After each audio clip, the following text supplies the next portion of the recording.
Creo que el principal desafío a la hora de proyectar una estación de servicio es comprender la lógica del negocio, que básicamente lo que estamos haciendo es la infraestructura para el desarrollo de un negocio que tiene que funcionar las 24 horas, que fue motivado por un operador o por una familia estacionera que tuvo una visión, que tomó una decisión y que tenemos que acompañar ese proceso. Para eso hay que entender la lógica de funcionamiento de ese negocio, la circulación de los vehículos livianos, pesados, la circulación de los visitantes, de los clientes, la operación interna, y una vez que esa infraestructura está armada, que está armado ese equipo de trabajo que la va a llevar adelante, incorporando siempre la visión del operador, la arquitectura tiene que ser una respuesta a eso.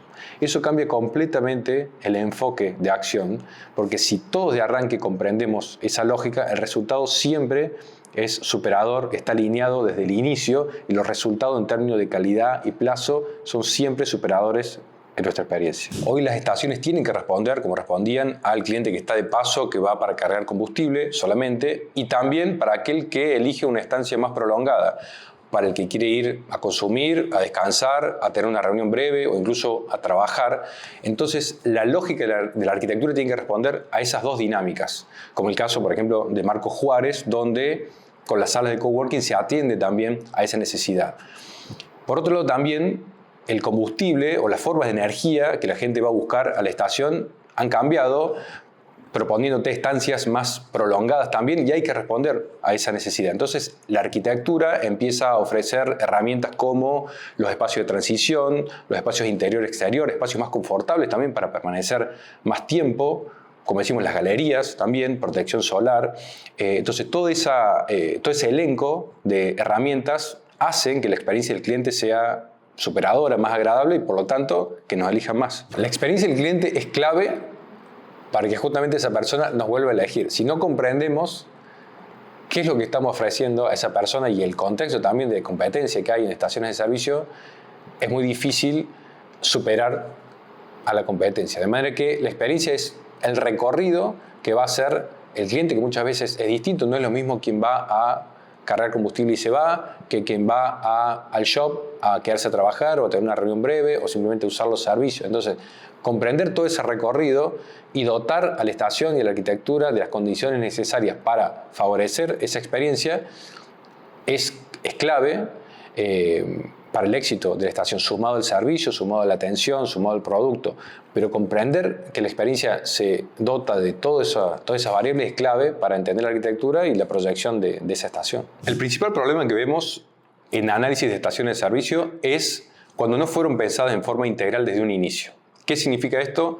Opera con una lógica distinta, el shop por un lado, la playa por otro lado, los locales comerciales con su propia lógica, y no fluye el conjunto. Esto genera problemas de operación y luego problemas también de facturación. Lo que hacemos para resolver esta situación es armar un equipo adecuado, articular, hablamos mucho con el operador porque es quien más entiende de su negocio, y desde esa lógica generamos una infraestructura de trabajo con foco en la integración. Si eso está alineado, los resultados son mejora en el funcionamiento, en la operación de la estación y mejora también en la facturación. Yo creo que las estaciones van a seguir evolucionando hacia modelos enfocados en la experiencia del cliente, en entender la necesidad de enfocar la experiencia del cliente. Además, aquellas que se adapten a los cambios, porque hoy el cambio es la constante, producto de los cambios tecnológicos, las nuevas tecnologías, las nuevas energías que requiere también el consumo de los vehículos nuevos, cambiando también la estancia o el periodo de estancia de los clientes en la obra, de manera que si la arquitectura responde a todo esto, va a ser una arquitectura que responde a las necesidades actuales y futuras del negocio. Creo que los operadores que entiendan esta lógica y la incorporen a las estaciones actuales y a las futuras van a ser aquellos que justamente lideren el mercado. Son muchas las decisiones que hay que tomar en un proyecto de arquitectura para estación de servicio. Si tengo que seleccionar 3 claves, las cuales no le podemos errar, diría que es: 1, la planificación de los circuitos operativos, tienen que estar claros. Lo segundo, la selección de los materiales, que deben ser durables. Y lo tercero, los ligados a los costos de funcionamiento.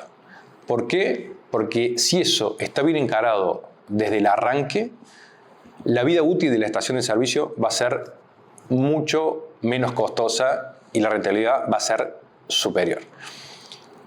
Por un caso, ejemplo, caso Lipigas en Chile, donde en un terreno hostil desde el punto de vista ambiental y en un área donde había un alto circuito de vehículos pesados, elegimos como material predominante el hormigón armado. En este caso seleccionamos algunos pigmentos del lugar para que tenga una lógica regional, pero elegimos el hormigón armado justamente por su capacidad de durabilidad en el tiempo, porque la estación de servicio no puede frenar y cualquier sobrecosto por el freno, desde el punto de vista operativo, genera un costo hundido del cual queremos escapar. De manera tal que, si todas estas variables están alineadas, desde el punto de vista del funcionamiento y de la rentabilidad, el proyecto va alineado con la expectativa inicial que nos propusimos. Bueno, la especialización en estaciones de servicio fue una decisión que tomamos ya hace 16 años. Recuerdo en ese contexto que algunos colegas no estaban de acuerdo, les parecía en su imaginario que no había un campo de acción para la arquitectura ahí.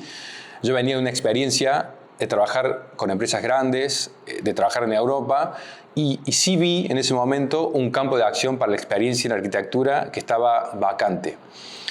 Eso nos llevó a meternos de cabeza en ese mundo, en ese rubro, con infinidad de charlas también con los operadores que nos fueron dando también el espacio, esas familias estacioneras nos fueron dando el espacio en la mesa de decisiones, y sobre esa base nos fuimos especializando, nos fuimos apasionando en el tema, por etapas hasta abarcar la totalidad de esa planificación. Y la verdad que es un proceso que ha sido apasionante, que sigue en crecimiento, y creo que hoy la principal satisfacción que tenemos cuando un operador nos elige y confía en nosotros es pensar en esa reunión inicial y después el trayecto del proyecto y la obra, que muchas veces es complejo, pero llegar a ese lugar y poder sentarnos a tomarnos un café en esa tienda, ese shop que diseñemos juntos con el operador, creo que es de las mayores satisfacciones que tenemos hoy. La recomendación que nosotros le daríamos a alguien que está por encarar una reforma es que lo vea como una oportunidad de resolver la totalidad de la planificación de la estación, aunque sea por etapas, pero que no solo piense en resolver la obra en particular, sino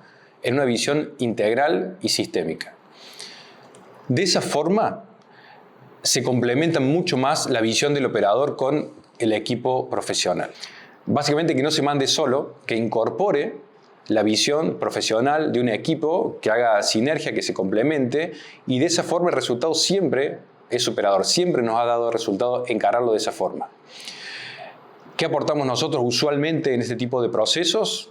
Detectamos oportunidades de ganancia en el proceso de diseño, detectamos también oportunidades de ahorro también, y bueno, y eso redunda usualmente en una mejora en el resultado. Además, la planificación de la obra te permite un orden en la ejecución que reduce los costos de frenar la estación. Es decir, si vos organizás bien el proceso de la obra, frenas menos y por lo tanto la operación no se detiene y la facturación continúa. Lo que hacemos es primero entender la necesidad del operador. Paso siguiente, ordenamos el proceso que va usualmente desde la selección del sitio a la implantación, llegado hasta la obra terminada. En ese proceso definimos el requerimiento, hacemos anteproyecto, realizamos el proyecto, el legajo constructivo, acompañamos el proceso constructivo de la obra hasta que la obra está terminada, funcionando. Nosotros tenemos experiencia de trabajo en todo el proceso, pero también en algunos casos la necesidad del operador está en que resolvamos una parte, por ejemplo, solo el proyecto o eventualmente hacer un acompañamiento en la ejecución de la obra. El ideal siempre es acompañar desde el inicio hasta el final para que justamente dominar todas las variables que van a influir en el resultado, pero eventualmente también hemos resuelto en forma parcial las necesidades del operador.